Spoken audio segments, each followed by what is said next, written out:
Pemerintah terus berupaya untuk mempercepat penyelesaian pembangunan infrastruktur dasar di kawasan ibu kota Nusantara.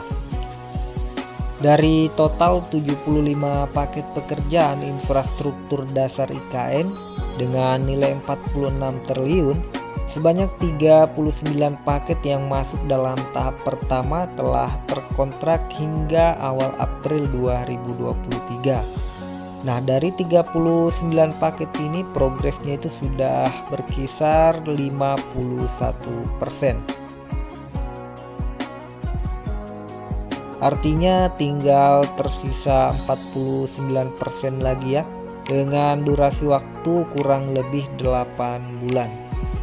Nah, dengan progres yang ada ini, pemerintah masih tetap optimis bahwa pembangunan ibu kota Nusantara ini masih berjalan sesuai dengan rencana ataupun on target. Nah, tadi itu kan ada 75 paket. Nah, sedangkan sisanya itu ada sebanyak 36 paket itu masuk ke dalam tahap 2. Nah, itu sudah mulai terkontrak juga ya hingga sekarang ini. Nah, untuk tahap kedua, progres fisiknya itu belum terlalu terlihat karena di tahap kedua ini baru ada beberapa proyek yang digarap, sementara itu masih dalam tahap land clearing. Nah, sementara ini salah satu proyek yang digarap di tahap kedua itu adalah hunian aparatur sipil negara dan Hankam. Itu rencananya sebanyak 47 tower rusun dengan total 6 paket senilai 9,4 triliun secara multi-years kontrak. Multi-yearsnya itu sejak tahun 2023 hingga 2024 ya, dengan alokasi tahun 2023 sebesar 3,7 triliun.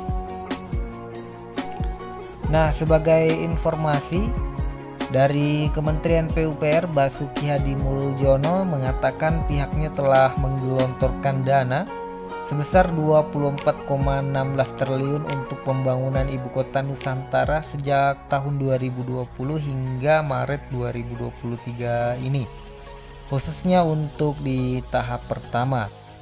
Nah, sementara untuk tahap kedua, PUPR juga telah mempersiapkan proses lelang dan bahkan sudah ada yang terkontrak ya, itu senilai 21,41 triliun.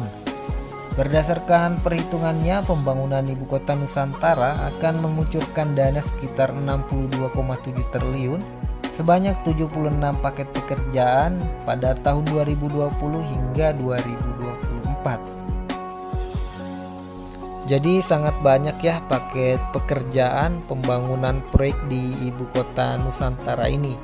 Nah, makanya kemarin kan di media itu besar harapannya investor-investor lokal atau kontraktor lokal itu juga berkontribusi dalam pembangunan ibu kota Nusantara ini. Apalagi kontraktor yang berada di Pulau Kalimantan nih, wajib untuk mencoba beberapa proyek, siapa tahu cocok untuk digarap di lokasi di IKN ini. Yang penting bisa memenangkan tender lelangnya ya. Soalnya kan sementara ini yang paling banyak mengerjakan proyek di IKN itu dari kalangan BUMN.